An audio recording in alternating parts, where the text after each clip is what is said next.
People ask me my motivation, and honestly, I was motivated to start my healing journey when I realized that I didn't really like my life. The life of taking care of people constantly, 24/7, always being at someone else's beck and call, not knowing my own value, my own worth. It just got exhausting. And when I didn't know all of these things and I was just in full people pleasing mode, life felt easier.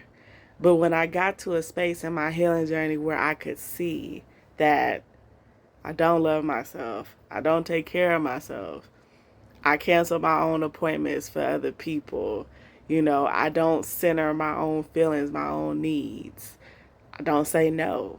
Like, I don't even know how to communicate my feelings.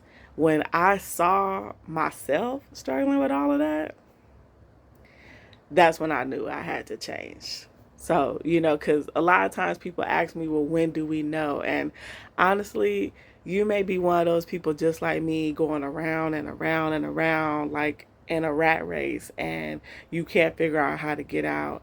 And if you are at that place where you feel like you are hitting rock bottom, I know it's probably hard to hear me say this, but that rock bottom is actually where you're going to find your blessing.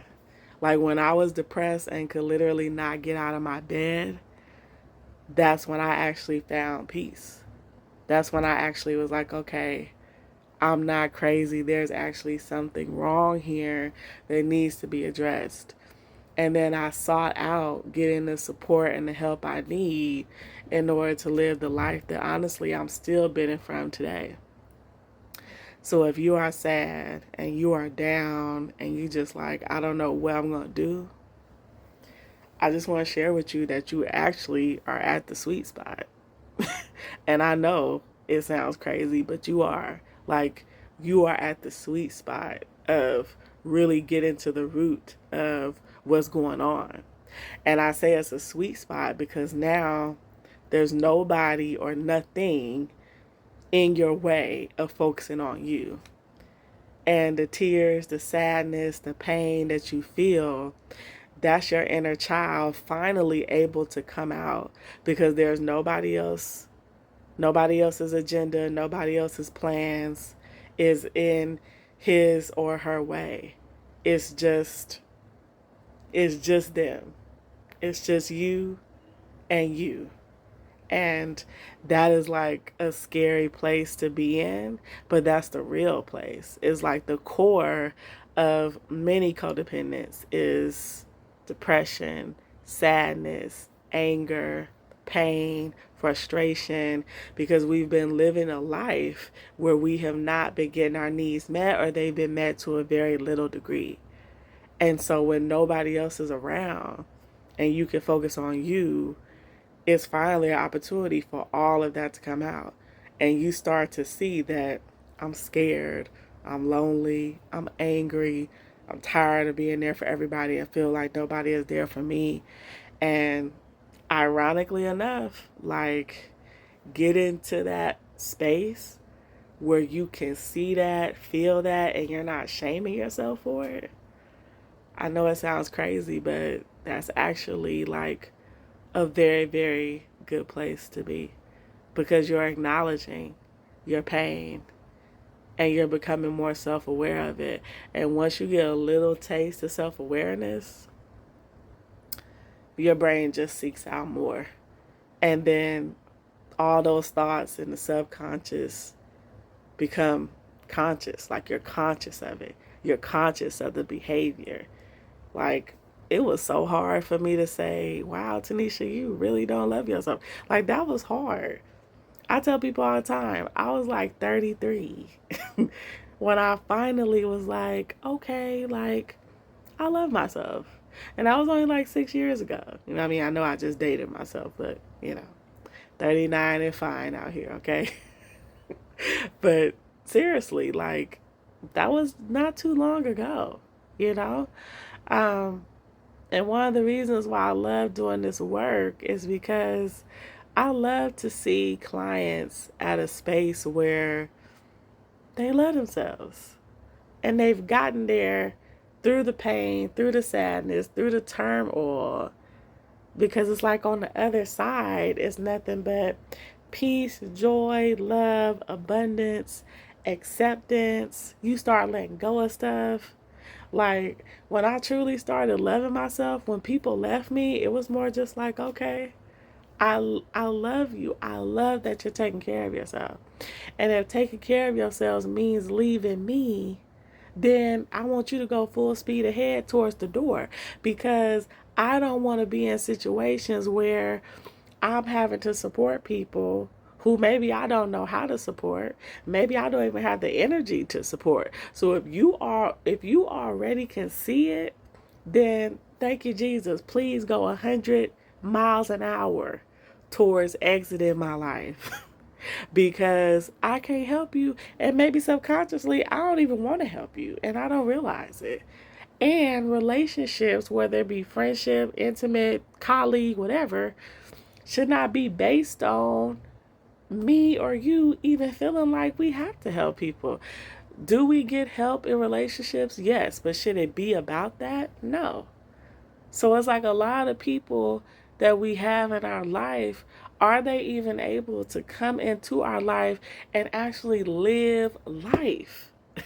Like, have good experiences, have fun, enjoy themselves, have downfalls where we're sharing and we're venting and we're connecting in that way and giving each other encouragement and advice. That's what healthy relationships look like.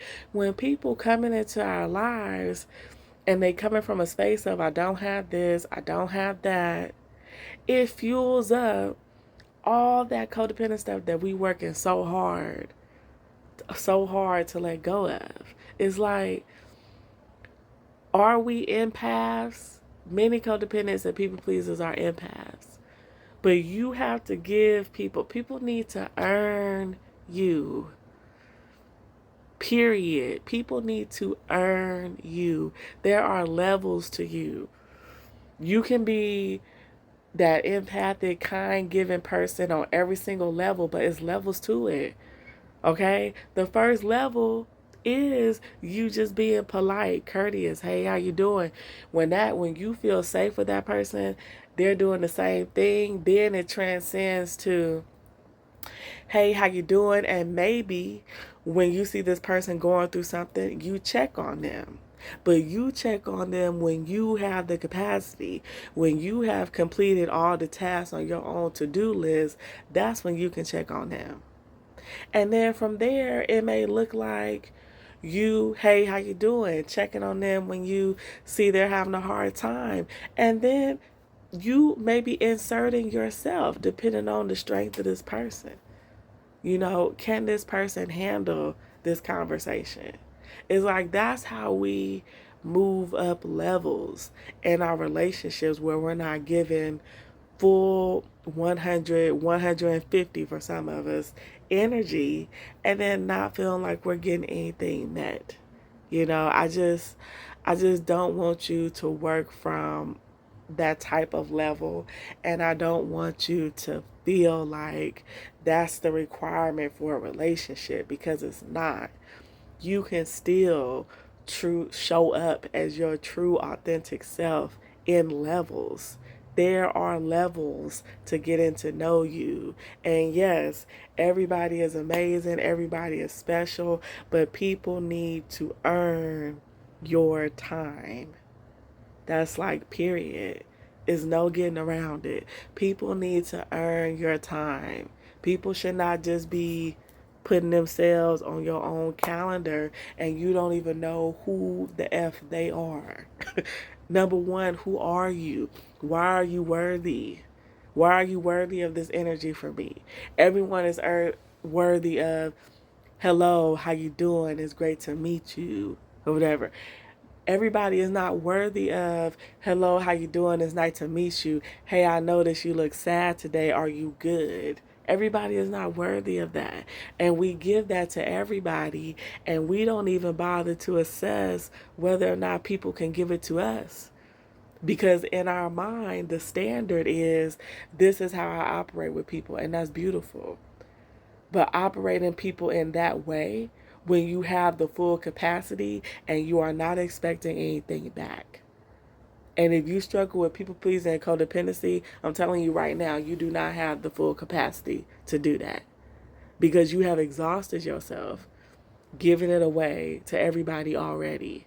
And now this is another person coming that you're trying to pour into, and you have not assessed whether or not this person is capable of pouring into you. So that is your homework for this week. I want you to assess every single person in your life. When you need them, have they shown up? When have they shown up? How have they shown up? What's their mood level? What are the specific steps that they have done to show you that they are in life with you for the long haul? That they are committed to being your friend, your partner, your spouse? Break it down. This is what I do with my clients because we have to. You have to. Because you will not know how to set boundaries in a way that honors you and meets your needs, or how to express your needs if you are not functioning in this way. Life should be easy. Healing should be easy and flowing, I know. But there are certain parts of it where we are constantly assessing. And let me tell you, I have done the work for you. There's no getting around it. Because I've tried it. I have been trying to get around not constantly being in my mind when it comes to healing for almost 10 years. And yeah, I struggle with anxiety. I'll raise my hand. But there's still no getting around it. There's no getting around it. We're in our minds because of what I just said, like the constant levels of self-awareness that we're going to. You can't help but examine your own behavior, examine your own self. Like, you know what I'm saying? Like, I don't know. I don't know. I guess in my mind, I just want the best for you. And because I'm doing this work with you, it's even more impactful. And I just have a strong desire to support you on your healing journey in a real, true, authentic way and give you the truth about what healing really looks like. Is it fun? Yes. Is it rewarding? Yes. Is it exciting? Yes. Is it also sad and consuming? Yes. Is it sometimes like anger and depression? Yes. Is it a lot of assessing? Yes. It's all of those things. But what we get on the other side, I mean, all of those principles, all of those values, love, self respect, feeling worthy, your dignity, like when you think about all of that you get, I don't know about you, but I'm like, I'm running. Like I can love myself more if I get through this. Like I can like not spend my whole night crying when I get through this. Like I can feel like I'm doing something for me and I'm living my own life if I get through this. Let me try to let me try to just run the race. Because if that's what's waiting on the other side, I don't know about you, but I deserve it. And you deserve it. And so that's where we at. You know? We pressing towards the mark because we deserve it.